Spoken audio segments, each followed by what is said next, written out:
All right, guys, working on a 2007 Ford F150. This has the 4R75W transmission. Today what we're doing is we're changing out the oil filler tube. All right, so the first thing that we're gonna do is we're gonna take a floor jack, slide it underneath. We're gonna jack up the passenger side or the right side of the vehicle because that is your access point to the bolt that you need to get to take off that oil tube. All right, so first what we're gonna do is jack up this side of the vehicle. Let's take off your hubcap. It's super easy. Grab a screwdriver, take it, pop it from there, and this whole thing will pop right off. After it's up in the air, let's go ahead and remove the lug nuts that are on here. Electric impact works the best. If not, and you have to do it by hand, then loosen your lug nuts first before you jack it up in the air. All right, so what you're gonna do is just get behind here like this, push out, and then just keep on pulling. There you go. All right, so these lug nuts, they're 21 millimeter. So let's go ahead and take these off. Again, if you have an electric impact or an air, it works out way better. Take them right off.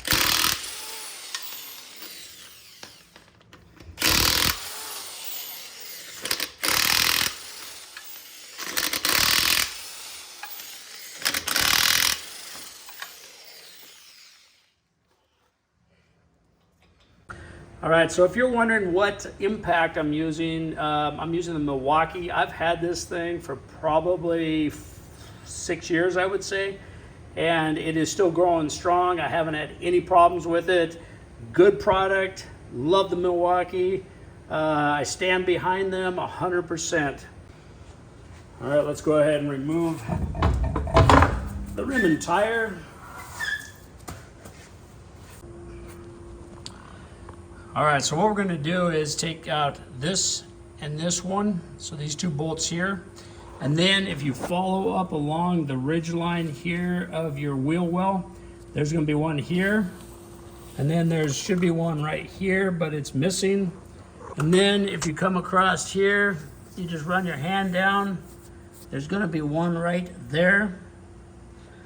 You need to take out the two bolts here. There's one up top, right there, and then one right here. And then you have a push pin that's right back here. And then you got one push pin right up here that you need to pop out also. All right, so all of them that are inside your wheel well, right up inside of here, are 5.5 millimeter. So let's go ahead and take those out. All right, these two bolts down here, they're 10 millimeters, so go ahead and take both of these off. All right, so now let's go ahead and remove this plastic panel clip, and then we'll go ahead and remove this one also. All right, so the only other thing that we got to do here is just remove your wheel speed sensor. That's your connection port right there. It's on the back side. Here's the cable that's running down to your hub. So what we're going to do is let's go ahead and start popping this out first. You can just go ahead and start pulling this out. And sometimes they'll crack on you, but they're pretty flexible. All right, so let's just keep working this around. And then it just kind of pops out right there. And you can just see that just popped out pretty easy. Here's your connection port right here.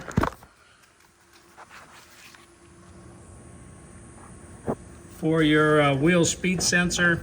And you can either take it and just disconnect it, or you can just take and pull it right straight out, and that whole thing will just fall right out. All right, so right directly straight back here, this is the bolt that you're going to be removing. That is your oil dipstick tube.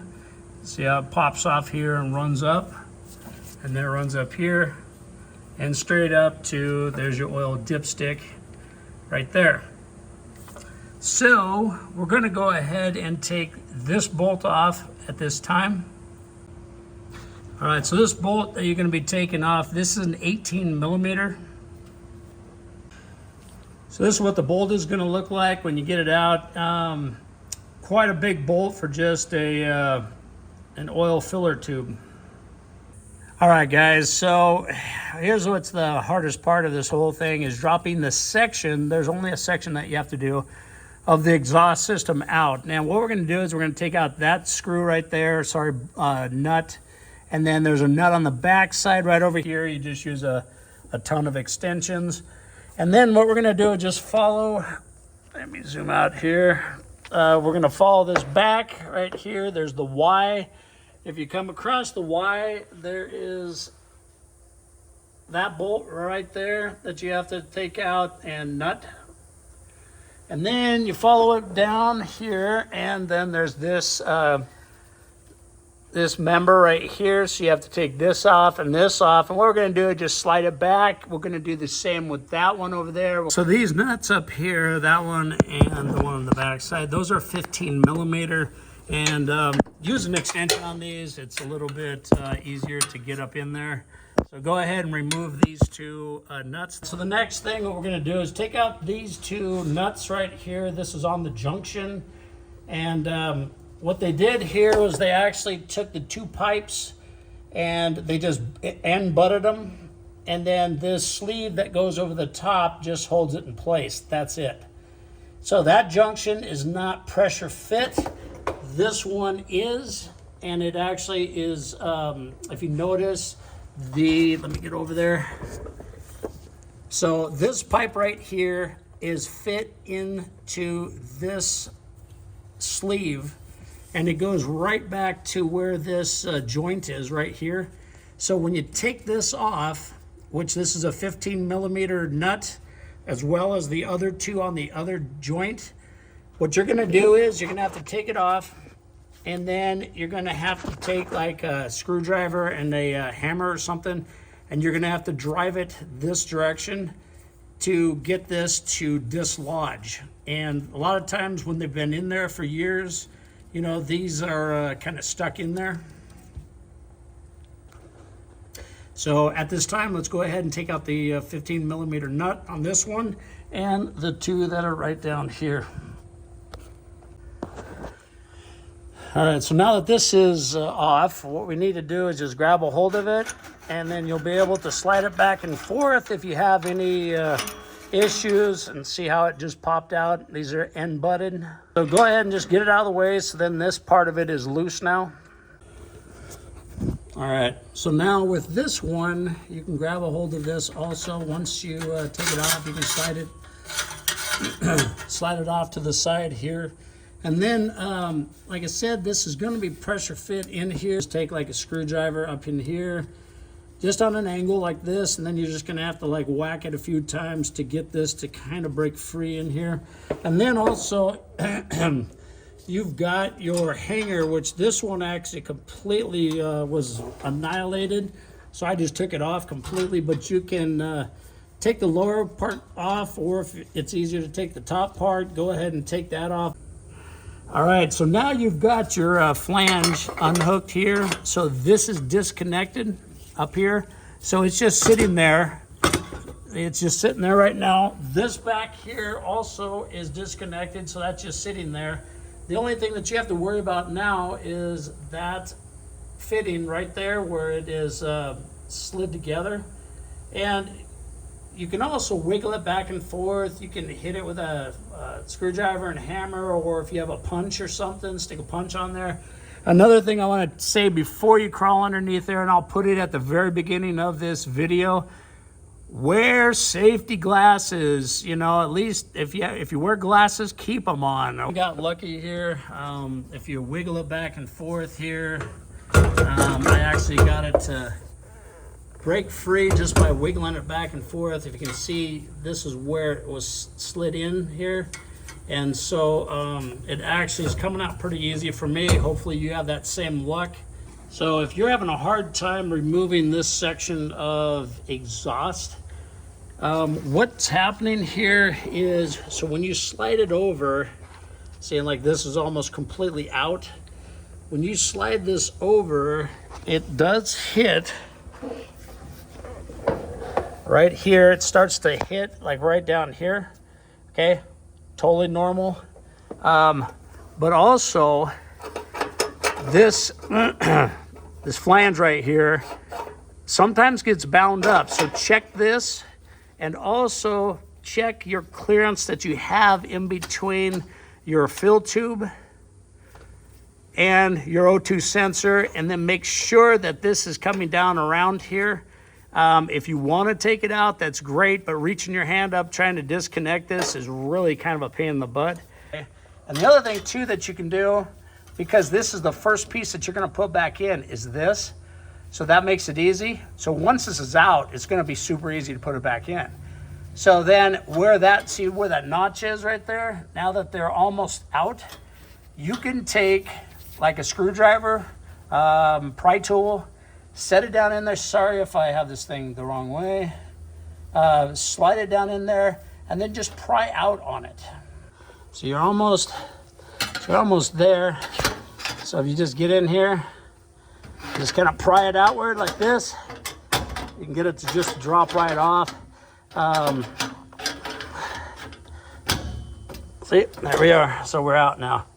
All right, so now that these are disconnected, you've got your upper one disconnected, remove the O2 sensors, and because the heat shield flexes, I've taken them out many times without removing the O2 sensors, but for some reason the heat shield that is in place is not flexing enough to get these out. So I'm just gonna go ahead and remove these. This is a 22 millimeter, so you can use an open end, you can use a crescent wrench, or if you have the special O2 sensor socket, you can stick it on there if you have enough room. But anyways, go ahead and remove these. Now that we have it far enough that we can get to the oil tube. See, it's right here. So you can just go ahead and pick it out and see it's already out. So what we're gonna do is, before I take this thing completely out, let's go ahead and remove the oil dipstick. All right, so let's go ahead and pull the transmission dipstick. So go ahead and pull that out. All right, so you can get the tube out this way if you want to. It is a tight fit in between the accumulator and your valve cover. Now, if you want to loosen it up so you can move it back and forth so you get a little bit more movement, let me show you how it's done. All right, so your accumulator sits right down underneath the ECM right here. And basically, there's 3 bolts to take this off. They're 10 millimeter. There's one here, and then there's one on the lower side. Again, 10 millimeter. So I took that off. Now there's a nut that falls down right here, which is this one, right here. And you've got one right there. Now, it is way easier if you take the battery out. I know this is kind of a pain in the butt. All right, so you do need to remove the bracket here against the firewall. That's what holds your ECM on, and it just makes the accumulator a little bit more accessible, and it moves up and down a lot easier. So the bolts, the 3 bolts that you have to take off, these are 10 millimeter, they're short. All right, so it does give you quite a bit of movement. So then you're able to kind of flex it a little bit more. It'll be a lot easier getting that tube in and out. So the easiest way to do it, so what I did is I pulled up on it to get it out of the transmission. And then what you're gonna do is you're gonna pull it so it is on this side of your exhaust manifold. So go ahead and pull it over just like that. And then just feed it right down and out the bottom. And there you go. All right, so here is a prime example of why I keep saying on my videos to match up your parts before you install them. If you look at this, these are 2 totally different tubes. The original one that came out is longer, If you look here, the mounting hole is bigger than this one. This actually is smaller. And the bends are totally incorrect. Plus this one is, probably a good 5 inches longer. So I do need to take that back. I will update you with the right number. All right, so after 4 days of messing around with this whole thing, I finally got the right OEM transmission tube. What a pain in the butt. This is the number that you're going to need right there. And that's why I keep reiterating to double check your parts before you install them. That's a prime example. Here's the O-ring.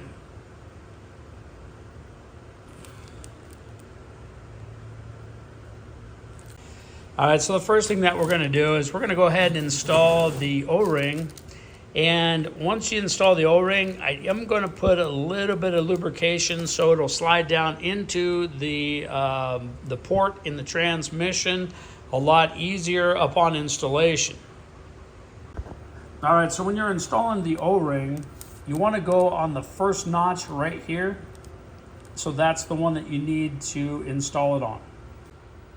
All right, so this is what it's going to look like.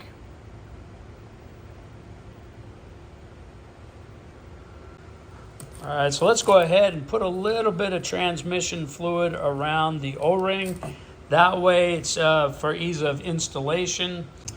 All right, so what we're gonna do is we're gonna actually install it from the bottom up, and we're gonna feed it up through. That way we can snake it through the right location and pop it into place. So go ahead and start feeding it up through the bottom. All right, so as you're pulling this thing upward, what you want to do is have it this way right here with that bend forward, and then what you're going to do is just keep on working it, and you're just going to keep working this thing up into place, okay? And then you want to go up higher than the mounting bracket or the mount where the mounting bolt goes, because you're going to have to set this thing back down in to the transmission. All right, so here is your transmission tube. Again, don't forget the oil, just lubricate that before you put it in. And so you're gonna go right up into here. So that is your, right there. That's where the tube sits, right here. So you're not too far off.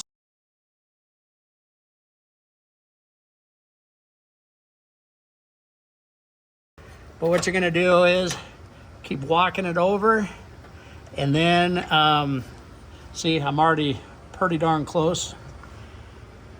And then you just want to make sure, see where it's binding up here? It's actually binding up on the flange off the exhaust manifold. So you want to get it on the opposite side over here. So you need to move it so it's on the opposite side. Makes it a lot easier to line up.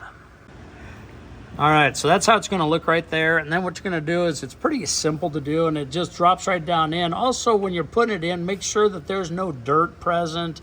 You don't want any debris to fall down inside the transmission, or when you put the O-ring down in there, that you have like, some dirt or something on the O-ring and then it starts leaking. So go ahead and put it down in there. So what you're going to do is just move it around until it pops down in. So you might have to turn it a little bit, but it will pop down. All right, so that took me all of about 2 minutes just to get it lined up and slide it down into the hole here. So anyways, and there you go. All right, so next thing, install your bolt. So we're going to go in here and just install it.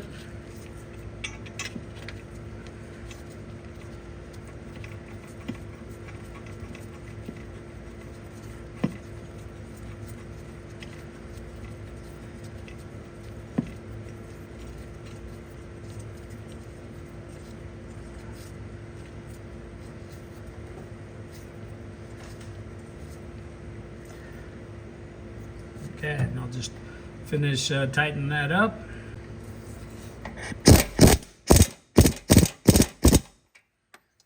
All right, it's installed. Install the oil dipstick because I'm afraid for something to fall down inside of it. So let's go ahead and just put it back in.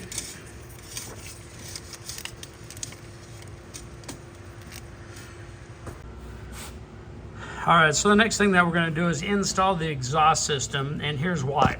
I want to hook up this electrical system right here for the O2 sensor. I want to get that put in there and locked in place. This way you have full access to it right here. And once you put in your fender well, you're kind of out of reach on that. So it's a lot easier to do it now than to do it after this is installed. So now it's somewhat in place. It's easier to get to your O2 sensor to go ahead and install that. And also I did the one that's in the catalytic converter too. So go ahead and install that one and go ahead and tighten it down. Now you do not need any kind of sealant or anything to that nature. This is a dry fit. So you have a crush washer that's in between here. So when you crank this down, that seal is going to be good enough. So go ahead and tighten these up. And the one I'm really concerned about is making connection to that electrical connector right there, because the way it sits way up in there. So I'm going to move this forward and up and then make that connection before I bolt everything in place. All right, so what I did is I slid this into place without making any connection. I didn't put any bolts in. I want to make sure that you're able to move the exhaust around. And then what you're going to do down here, this is all set and ready to go. I pushed it all the way up against the frame as far as I can. And that way, when you take this part of the exhaust and then you push it up, you can slide it right into place. All right, so and this is the reason why I keep out the wheel well, and you can make this connection so much easier. You've got it right here. There it is. So reach in there, make that connection, but before you do, put a little bit of dielectric grease on it. Just a little bit. It makes a little bit better contact, and this is what I use right here. It's the Permatex dielectric grease. All right, this is how it should look right here. It's clicked into place. That is a positive lock. The other thing is, if it's just floating here like this, it normally is like hooked up against the firewall or up against a wire loom. Be careful of your exhaust manifold. It gets extremely hot and it can melt the plastic, so you kind of want to get it out of the way so it doesn't affect your O2 sensor. Okay, so now we can go ahead and start making the connections. Now, what I would do first, if it was me, I would make that connection right here first. So let's go ahead and slide this up and slide it in place before you make any of the other connections. All right, so one thing to point out real quick. So if this is the exhaust that came with the vehicle, the stock exhaust, there's going to be a little nub that sticks out right here. It's to guide in and lock in place, and it shows you basically how far in that this exhaust needs to fit. All right, so this is what it's going to look like here. Okay, I did not tighten any of this up yet, so that's how it's going to fit. All right, so next thing I would do, the second, go ahead and make this connection. Put your flange up in here, and then just spin on your nuts. All right, so you started your nuts right here on this flange. Again, do not tighten it up. If you tighten it up, you will not be able to make these connections. You want this to still be flexible enough that you can move it around. And so, like, see that? So you can move it around. Now we made this connection, and this right here goes right on here.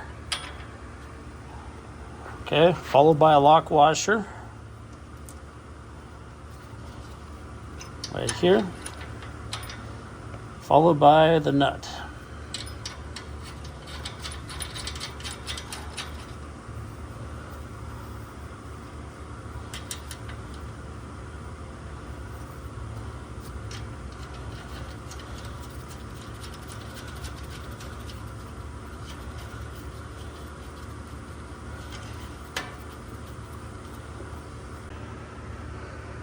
All right, so what we're gonna do is, now that those are on and this is all set and ready to go, make sure that this is seated all the way down here. Let's go ahead and tighten these two bolts up first. Then we're gonna move to this one, and then we're gonna take and zip the other two that are up on your exhaust manifold. When you're cinching these down, this is your last connection point that you're gonna cinch down. Make sure you get equal pressure on that flange so it doesn't get cockeyed. So you want to just turn it in a little bit and then turn in the other side, and then keep going back and forth so it gives it equal pressure until it's fully seated down. All right, so this is the exhaust hanger that you need to install. Now the number on this, all right, here's the number that you need, and 69129. Now, I did find another one that works really well, and it's this one, and it's pretty darn close to it. This is the number that I'm using here. I did get it off Amazon. All right, so now what you want to do is just install the two nuts here that hold your accumulator in place. And then what we're going to do is we're going to put on the mount for the ECM. So let's go ahead and install that. Okay, again, those are the small bolts.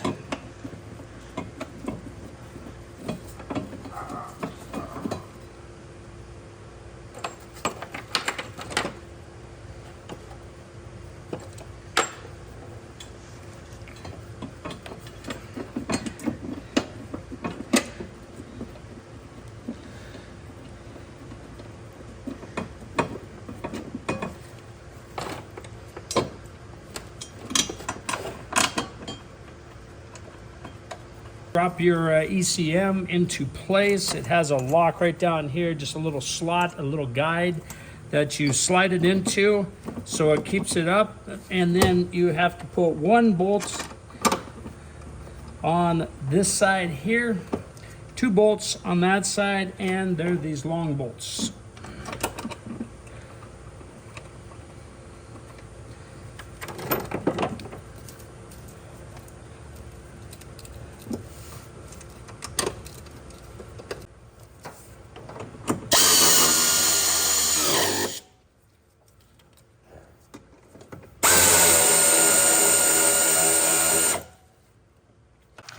All right, so now go ahead and drop your battery in and clean up your battery terminals, and then go ahead and put these back in, bolt them down, bolt your battery down. All right, now it's in place, let's move on. All right, so one of the easiest ways is just pop it up into place in the back first. So get this up and over. What we're gonna do is this part just bends inward and pushes up. All right, so what we're gonna do is just go ahead and pop this part in here, okay? And this goes back behind, and then you're just gonna keep working your way up.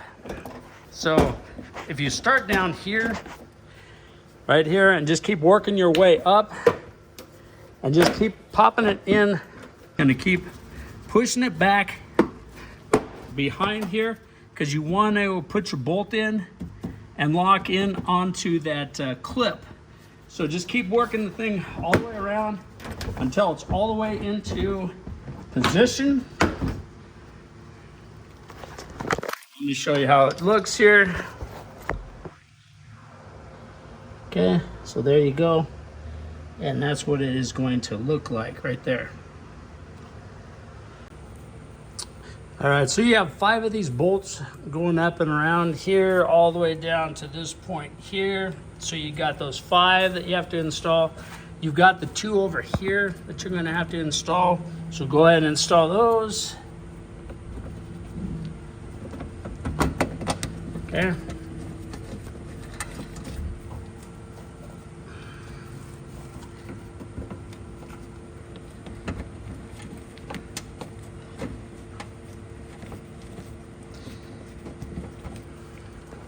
All right, so the next thing you need to do is just finish up by putting in your plastic push pins here and right here. You can buy these off Amazon and eBay. They're extremely cheap. I actually got these whole case right there and those right there, and I've got a ton more. You can get one of these for about 20 bucks. So it's a great investment if you use these quite a bit. The other option, you can run down to your local auto parts store. I guarantee you they'll have them. All right, so if you're having a hard time aligning these, mine went right in, but if you're having a hard time aligning these, you can take a small, like Phillips head, stick it in there, and then just wiggle it around, and that'll help to align it. Install your tire and rim, and what you're gonna do is, when you install your lug nuts, you got 6 lug nuts here, you want to do a crisscross pattern because you want equal pressure on the rim. You do not want it to wobble. So if you tighten this one completely up, then there's a good chance that it'll bind up over here. So then the wheel or rim, I should say, is going to have a wobble to it when you drive it. So what you need to do is go in a crisscross pattern. So you go from here down to here, from here down to here, from here down to here, okay? And I'll show you that here in just a second. Now you want to just bring it up snug so you can give equal pressure all the way around before you cinch it down, and then we have to torque it down. Now I'm using electric impact, so what I'm going to do is I'm just going to add my foot on here just to put pressure to get it to go into the hub here, and then when I hit it, okay, I'm just sucking it in just far enough, okay.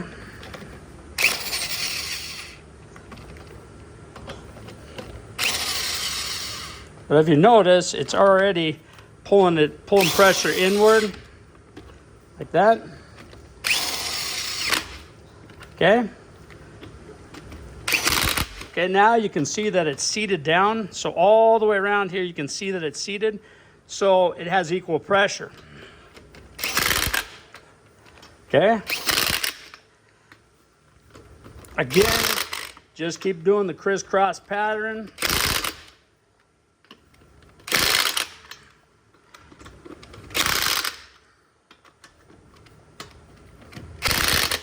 Okay, now that's not torqued down by any means. So what we're going to do now, we're to the point where we can actually, it's tight enough and it's holding the rim up against the hub, so we can go ahead and let this down so the wheel's touching the ground. The torque specifications is 150 foot-pounds.